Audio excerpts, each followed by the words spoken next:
Gold, trusted gold buyers. మీరు తాకట్టు పెట్టిన బంగారాన్ని విడిపించి ఈ రోజు ఉన్న మార్కెట్ ధరకు కొనబడను.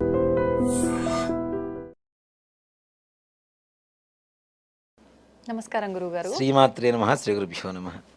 గురుగారు, ప్రతి ఒక్కరు కూడా చెప్తూ ఉంటారు ఇంట్లో నిత్యం దీపారాధన చేస్తూ ఉండాలి అని చెప్పి. అసలు ఎందుకు చెయ్యాలి అనే విషయానికి వస్తే జనరల్గా అనుకుంటాం, మనం ఏదైనా కోరిక ఉంది, లేకపోతే ఏదైనా ఇబ్బంది ఉంది, అది తీరాలంటే చెయ్యాలి, అది కావాలంటే కోరిక తీరాలంటే చెయ్యాలి, ఉన్న ఇబ్బంది పోవాలంటే చెయ్యాలి. ఇదే తెలుసు అందరికీ. అసలు ఎందుకు చేయాలి నిత్య దీపారాధన? మీరు అడిగిన ప్రశ్నలో మంచి సమాధానం ఉంది. కోరికలు తీరాలంటే దీపారాధన చేయాలంటున్నారు కదా. అసలు కోరుకోవాల్సిన అవసరం లేకుండా ఉండాలంటే దీపారాధన చేయాలంట. ఓ, అంటే అన్నీ కలగాలి. కోరుకునే అవకాశమే ఇవ్వడు భగవంతుడు. ఓకే, అలా చేస్తే దీపారాధన నిత్యం చేయాలి. ఇక్కడ నిత్యం హోమాలు ఏమైనా చేయగలుగుతామా మనం? లేదు. యాగాలు చేయగలుగుతామా? లేదు. కొన్ని బ్రాహ్మణ గృహాల్లో తప్పనిసరిగా ఇప్పటికీ నిత్యాగ్నిహోత్రం చేస్తున్న వాళ్ళు ఉన్నారు. నిత్యం ఎలా కుంపట మీద వండింది మాత్రమే తింటారు. కుక్కర్స్, గ్యాస్ స్టవ్లు వాడరు. వంకాయ కూర చేయాలి, చక్కగా నిప్పుల మీద కాల్చుకొని దాన్ని పచ్చడి చేసుకుంటారు. అలాగే కాఫీ పొడి ఉంది, కాఫీ పొడి షాపుల్లో కొనుక్కొచ్చి చెయ్యరు. పచ్చి గింజలు కొనుక్కొచ్చుకొని ఎండబెట్టుకొని వాటిని వేయించి పొడి చేసుకొని కాఫీ ఫిల్టర్ చేసుకొని తాగేటువంటి వాళ్ళు ఇప్పటికీ ఉన్నారు. అలాగే నిలుచొని మంచినీళ్ళు తాగడం కానీ, నిలుచొని భోజనం చేయడం కానీ, ఏదైనా తినడం తాగడం ఏమీ చేయకుండా ప్రపంచంలో ఎక్కడున్నా సిగ్గుపడకుండా కింద కూర్చొని తాగేటువంటి వాళ్ళు, సేవించేటువంటి వాళ్ళు ఇప్పటికీ ఉన్నారు. అందుకని మన భారతదేశం కనీసం ఈ మాత్రం ధర్మపరంగా నడుస్తుంది. కొంతవరకు కుంటిపాతంతో నడుస్తున్నా కొంతవరకు బెటర్గా ఉంది. ప్రపంచం మొత్తానికి కూడాను మన హిందూ ధర్మం అనేది ఒక గొప్పది, అంటే మార్గదర్శకం. ఇలా చేస్తే కష్టాలు ఉండవని చెప్పడానికి కోసమే. అలా ఉండేవాళ్ళు చాలా మంది ఉన్నారు. మరి నిత్యాగ్నిహోత్రం అందరూ చేయగలుగుతారా? అందరూ చేయడం కష్టం కదా. మరి అగ్ని ఎవరి చేతుల్లో ఉంటుంది? ఇంట్లో ఆడవాళ్ళ చేతిలో వంట చేస్తారు కదా. మరి మగవాడు కదా ఇంటికి యాగం చేయవలసింది. హోమమైనా, యజ్ఞమైనా, యాగమైనా ఇంటి యజమాని చేయాలి. అందుకని దీపారాధన ఎలా చేయాలి అంటే, దీపారాధన చేయడానికి కావలసినటువంటి అన్ని సౌకర్యాలు ఇంటి ఆడవాళ్ళు సిద్ధం చేసి ఉంచితే మగవాళ్ళు దీపారాధన చేయాలి. నేను రెడీ చేసుకుంటాను, ఇంట్లో ఆడవాళ్ళు ఉన్నా నేను చేసుకుంటానంటే కాదు. ఆడవాళ్ళు ముందుగా ఈ మొత్తం సిద్ధం చేసి పెడితే మగవాళ్ళు వచ్చి దీపారాధన చేయాలి. మరి వాళ్ళకంటూ వాళ్ళే చేసుకొని చేస్తారు, లెక్కలోకి రాదా గురువు? ఎవరు? ఆడవాళ్ళు. వాళ్ళే అన్ని సిద్ధం చేసుకొని పూజ. నిజంగా మాట చెప్పాలి అంటే అలా చేసుకోవడం అనేది, చేయడం అనేది ఇక్కడ భార్యాభర్త కలిసి చేస్తుంటారు యాగం అనేది. అవునా? భార్య ఆల్రెడీ దీంట్లో ఒక భాగం అయిపోయిందని చెప్పడం కోసమే సిద్ధం చేయమని చెబుతున్నాం. ఓకే. దీపారాధన ఎందుకు చేస్తాను నిత్యం? హోమం చేసేటువంటి అవకాశం లేదు కాబట్టి నిత్యాగ్నిహోత్రమే దీపారాధన. ఓకే. మగవాడు దీపారాధన వెలిగిస్తున్నాడు, దానికి కావలసిన సౌకర్యాలు మొత్తం ఆడవాళ్ళు చేస్తూ ఉంటే భార్యాభర్తలు కలిసి యాగం చేసినట్ట కాదా? అవును, అవును. ఇంట్లో రోజు హోమం జరుగుతుంటే ఇంట్లో ఏమైనా కష్టాలు ఉంటాయా? ఉండవు కదా. అందుకనే దీపారాధన నిత్యం చేయాలి. నువ్వు దేవుణ్ణి కోరికలు కోరుకోవాల్సిన అవసరం లేకుండా ఉండాలి అంటే నిత్యం దీపారాధన చేస్తే చాలు. అది కూడా నిజంగా చెప్పాలంటే దీపారాధనలో కూడా చాలా విశేషమైనటువంటి ఇవి ఉన్నాయమ్మా. ఆవు నెయ్యితో దీపారాధన చేస్తాం. అంటే దేవతలకి దేవానాం ఆద్యమాహారం అని చెప్పి శాస్త్రం చెబుతుంది. అంటే దేవతలకు ఆహారం ఏమిటి అంటే నెయ్యి, ఆవు నెయ్యి, అదే ఆహారం అని చెబుతుంది. మరి నువ్వుల నూనెతో ఎందుకు చేస్తాం అంటే, ఎవరికైతే మృత్యుదోషాలు, అనారోగ్య స్థితిలో ఉంటారో అలాంటి వాళ్ళు నువ్వుల నూనెతో దీపారాధన చేయడం ద్వారా, నూనె దీపారాధన చేస్తాం కదా, ఒత్తి వెలుగుతూ ఉంటుంది కదా, ఆ పొగ వస్తుంటుంది కదా, యమధర్మరాజు ఆ ఒత్తి నుంచి వచ్చేటువంటి పొగ వాసన పిలిచి ప్రాణం తీయడానికి వచ్చినటువంటి యమధర్మరాజు, యమదూతలు కూడా ఆ యొక్క వాసన పిలిచి సంతృప్తి పడి ఇంటి నుంచి బయటికి వెళ్ళిపోతారట ప్రాణం తీసుకోకుండా. నువ్వులు అంటే శనీశ్వరుడు, యమధర్మరాజు యొక్క సహోదరుడే శనీశ్వరుడు. ఇద్దరు అన్నదమ్ములు. వీళ్ళిద్దరు ఎవరు కొడుకులు? సూర్యుడు కొడుకులు. ఆరోగ్యాన్ని ఇచ్చేటువంటి వాడు సూర్యుడు, బాధల్ని ఇచ్చేటువంటి వాడు శనీశ్వరుడు, ప్రాణాన్ని తీసుకెళ్లేటువంటి వాడు యమధర్మరాజు. భలే ఉంది అందరికి పొంతన. ముగ్గురు వీళ్ళిద్దరు ఈయన కొడుకులే, సూర్యుడు కొడుకులే వీళ్ళిద్దరు కూడా. నీలాంజన సమాభాసం రవిపుత్రం అంటే సూర్యుడు కొడుకు. యమ అగ్రజం, యముడి కంటే పెద్దవాడు. ఛాయ మార్తాండ, ఛాయాదేవికి సూర్యుడి యొక్క శక్తి, మార్తాండడు అని చెప్పి ఒక శక్తి ఉంటుంది. ఆ ఇద్దరికి పుట్టినటువంటి వాడే శనీశ్వరుడు. ఛాయా మార్తాండ సంభూతం తన్నమామి శనీశ్వరం. ఈ శ్లోక పరమార్థం అదే. సూర్యుడు కొడుకు యమధర్మరాజుకి అన్నయ్య కాబట్టి ఈ శనీశ్వరుడు. ఈ శనీశ్వరుడికి ఇష్టమైంది నువ్వుల నూనె. ఈ నువ్వుల నూనెతో పాటు పత్తి. మనం దానం ఇచ్చేటప్పుడు కూడా శనీశ్వరుడికి ఏం చేస్తామంటే అయఃకండ కార్పాస లవణ దానం అని చెప్పి దానం చేస్తారు. అయఃకండము అంటే ఇనుము, కార్పాసము అంటే పత్తి, లవణము అంటే ఉప్పు. ఈ మూడు మృత్యు దోషాన్ని పోగొడతాయి అని చెప్పి శాస్త్రం. దానికోసమే దానం ఇస్తాం. ఇక్కడ నిజంగా ఇంట్లో ఎవరికైనా అనారోగ్య బాధలు, దారిద్ర్య బాధలు ఉంటే నిత్యం చేసేటువంటి ఇత్తడి కుందులు కాకుండా ఇనప ప్రమిదలు దొరుకుతాయి. ఇనప ప్రమిద తీసుకొచ్చి ఒక 41 రోజు పాటు ఇంట్లో కానీ మీ దగ్గరలో ఉండేటువంటి నవగ్రహాల దేవాలయంలో శనీశ్వరుల దగ్గర కానీ ఈ ఒత్తి వేసి నువ్వుల నూనె వేసి దీపారాధన చేస్తే శని బాధలు తొలగిపోతాయి, సమస్త అనారోగ్య సమస్యలు కూడా తొలగిపోయి ఆరోగ్యవంతులుగా మారుతారు. నిత్యం దీపారాధన చేయడం ద్వారా ఏమవుతుంది, మనకి కోరికలు కోరుకోవాల్సిన అవసరం ఉండదు, ఇంట్లో బాధలు ఉండవు, ఇంట్లో యజ్ఞం చేస్తున్నటువంటి ఫలితం కలుగుతుంది.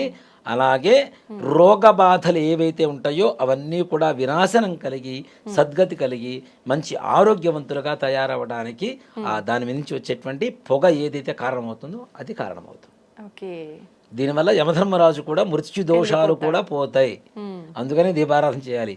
మనం కోరుకుంటాం 41 రోజు దీక్షగా దీపారాధన చేస్తాను, 42వ రోజు మానేస్తాను, చీకటి పెడతాను అంటే బొట్టు లేని నుదురు, ముగ్గు లేని ఇల్లు, ధ్వజస్తంభం లేని గుడి, గురువు లేని చదువు, దీపారాధన లేని ఇల్లు, ఇవన్నీ శ్మశానంతో సమానం. మొత్తం శ్మశానంతోనే సమానం ఇవన్నీ. శ్మశానంలో ముగ్గు ఉండదు, దీపం ఉండదు, అవునా? ఇంకేముంటాయి? ఒక సామెత కూడా ఉంది, వద్దులే, చెప్పండి. శ్మశానం ముందు ముగ్గు రాజకీయ నాయకులకు సిగ్గు ఉండదు అని. అదొక నానుడి అనమాట. కాబట్టి ఇవన్నీ లేనివి శ్మశానంతోనే సమానమని చెప్తారు. అందుకని నిత్యం దీపారాధన చేయాలి. అది కూడా దీపారాధన ఎలా చేయాలి, పొద్దున్నే చేయాలి. అంతకుముందు మనం చెప్పుకున్నాం స్నానం ఎలా చేయాలి, ఏ సమయాల్లో చేయాలని. పొద్దున్నే చీకటి అంటేనే మనకి చెడు నాన్న. ఇప్పుడు నలుపుని దేనికి వాడతారు ఎక్కువగా? ఎక్కడైనా చనిపోయినప్పుడు ఒక బ్యాడ్జీ తగిలించుకుంటారు, లేదా నల్లటి వస్త్రాలు వేసుకుంటారు. పూర్వకాలంలో నల్ల బొట్టు పెట్టుకున్నారు అంటే వాళ్ళ ఇంట్లో ఏదో అశుభం జరిగిందనే అర్థం, లేకపోతే నల్ల బొట్టు పెట్టరు. నిత్యం కుంకుమ, ఎర్రటి కుంకుమ లేదంటే ఎర్రటి బొట్టు పెట్టుకుంటారు. కానీ నల్ల బొట్టు పెట్టారు, నల్లటి వస్త్రాలు వేశారు అంటే వాళ్ళ ఇంట్లో ఏదో సూతకమో ఎవరో చనిపోయారనో ఏదో అశుభమనో దీనికే పరమార్థం చెడుకి. అలాంటిది తెల్లవారుజాము 4ంటికి ఎలా ఉంటుంది? చీకటిగా ఉంటుంది. అంటే రాక్షస శక్తులు ప్రబలేటువంటి సమయం. అందుకని ఆ సమయంలో దీపారాధన చేస్తే దీపం నుంచి వచ్చేటువంటి వెలుతురు ద్వారా ఉండేటువంటి దుష్ట సంహారం జరిగిపోతుంది. క్రిమి కీటకాదుల రూపంలో కూడా మనల్ని దరి చేరడానికి అవకాశాలు ఉంటాయి కాబట్టి అవి కూడా దీపకాంతికి దూరం అయిపోతాయి. అలాగే సంధ్యా సమయంలో చేస్తాం, సాయంకాల సంధ్యాదీపం అంటాం. సంధ్యా సమయం కూడా అదే సమయం కదా, అంతా చీకటి వస్తూ ఉంటుంది. ఆ చీకటి మనల్ని కబళించబోతుంది అన్న సమయంలో దీపం పెడితే చీకటి పోయింది కదా, అంటే చెడు పోయింది, మంచి వచ్చింది, వెలుతురు వచ్చింది. ఈ ఇంట్లోకి వెలుతురు వస్తుంది, నీ జీవితంలోకి వెలుతురు వస్తుంది, జ్ఞాన జ్యోతి వెలుగుతుంది. కాబట్టి ఇంట్లో నిత్యం దీపారాధన చేయవలసిందే. దాన్ని మానుకోవడం అనేది కరెక్ట్ కాదు. దీంట్లో ఇంకొక చిన్నది, వీడియో కొంచెం లెంత్ అయినా పర్లేదు, నేను చెప్తున్నాను.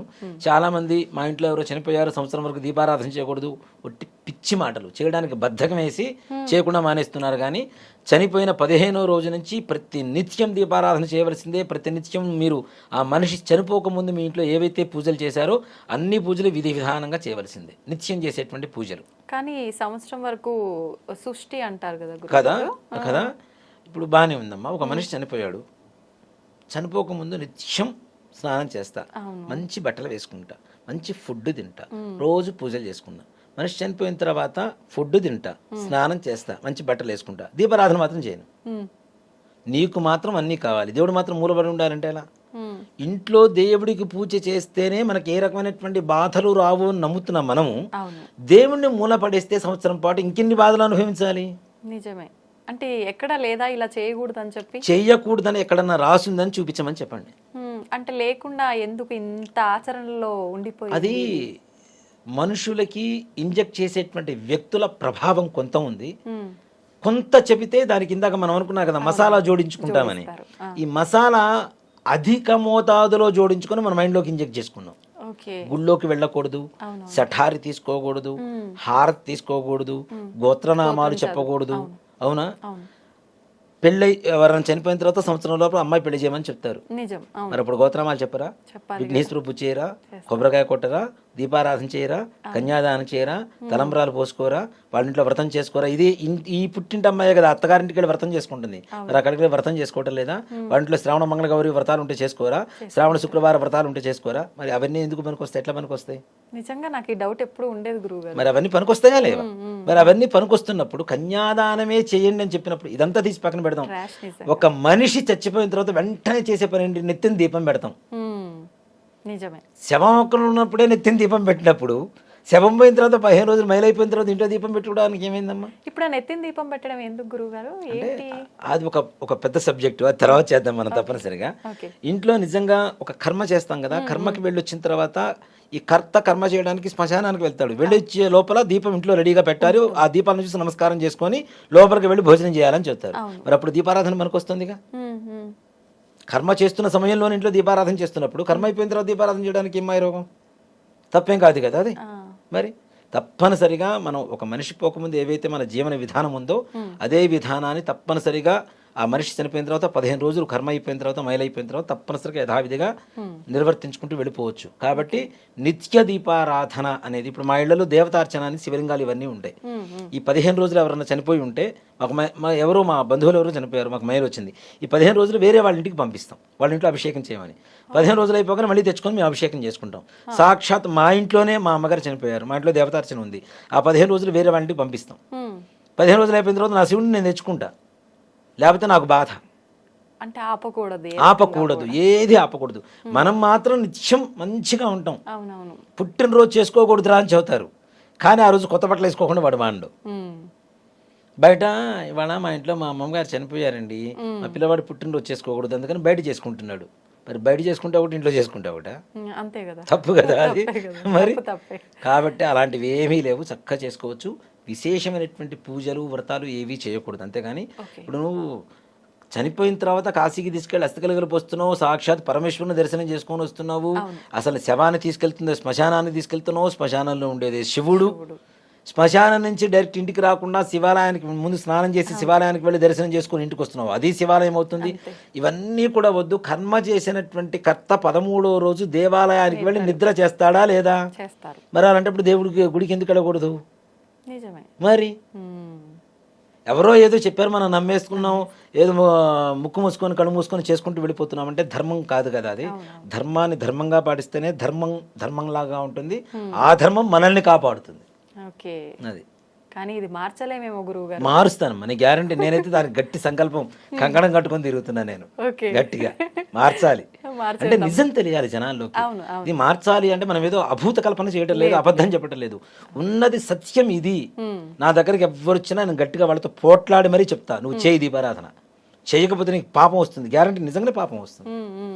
రోజు పిల్లవాడికి అన్నం పెడుతూ మన ఇంట్లో పిల్లవాడు ఎవరు చనిపోయారని చెప్పి 15 రోజులు అయిపోయిన తర్వాత అన్నం పెట్టకుండా మానేస్తామా?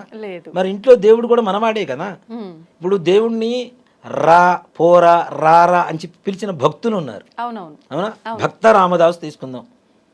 నీ అబ్బ సొమ్ము అనుకున్నావా, నీ అత్త సొమ్ము అనుకున్నావా, నీ మామ సొమ్ము అనుకున్నావా అని చెప్పి డైరెక్ట్ పిలుస్తూనే ఉన్నాడు ఆయన, అవునా? అంటే మనం ఓన్ చేసుకున్నాం కదా, మన సొంత ఇంట్లో మనిషిలాగానే, మన ఓన్ పర్సన్, అవునా? మన కుటుంబంలో ఒక సభ్యులాగానే మనం ఓన్ చేసుకున్నాం. మరి ఓన్ చేసుకున్న ఒక సభ్యుడికి ఎవరో చనిపోయారని చెప్పి భోజనం పెట్టుకుంటే ఎట్లా ఉంటాం మరి ఇంట్లో? అంతే కదా, తప్పు కదా. గురుగారు, నిత్య దీపారాధన చేయాలి అని అంటే ఆడవాళ్ళలో ముఖ్యంగా వచ్చే సందేహం, డైలీ తలస్నానం చేసే పూజ చేయాలా? అక్కర్లేదమ్మా, ఆడవాళ్ళకి ఆ నియమం లేదు. నిజంగా ఒక మాట చెప్పాలంటే నిత్యం తలస్నానం చేసి దీపారాధన చేయాలి అంటే ముందు ఆరోగ్య సూత్రాలు పాటించాలి కదా. అది తుడుచుకోకుండా తడిగా ఉండి, ఇప్పుడు చాలా మంది మడి అని చెప్పి తడి బట్టలు కట్టుకొని తిరుగుతుంటారు. మడి అనేది ముఖ్యంగా మనసుకు సంబంధించింది. ఒక శ్లోకం ఉంది కదా, చిత్తశుద్ధి లేని శివ పూజలేల, ఆత్మశుద్ధి లేని ఆచారమదయేల, భాండశుద్ధి లేని పాకమదయేల, విశ్వదాభిరామ వినరవేమ. చిత్తశుద్ధి లేకుండా శివ పూజలు చేసినా, ఆత్మశుద్ధి లేకుండా ఆచారాలని చెప్పినా, నిన్న వండిన గిన్నెను కడగకుండా మళ్ళీ వాళ్ళ అన్నం వండినా ఏవి ప్రయోజనం లేవు కదా. మరి చిత్తశుద్ధి ఉండాలి, ఆత్మశుద్ధి ఉండాలి, ఆ తర్వాతనే ఆచారాలు. కాబట్టి మనం దేవుడి దగ్గర పూజ చేస్తున్నాం, దానికి స్నానం రోజు తల స్నానం చేయాలంటే చేయాల్సిన అవసరం లేదు. ఓకే. అలా అలా నియమం అంటూ ఏమీ లేదు, ఎక్కడ కూడా లేదు. ఓకే. నిజంగా అసలు మీకు సాటి ఎవరు రారనే చెప్పాలి గురుగారు. నేనైతే అద్భుతంగా వివరించారు. ధన్యవాదాలు గురుగారు. శ్రీమాత్రే నమః. శ్రీ గురుభ్యో నమః.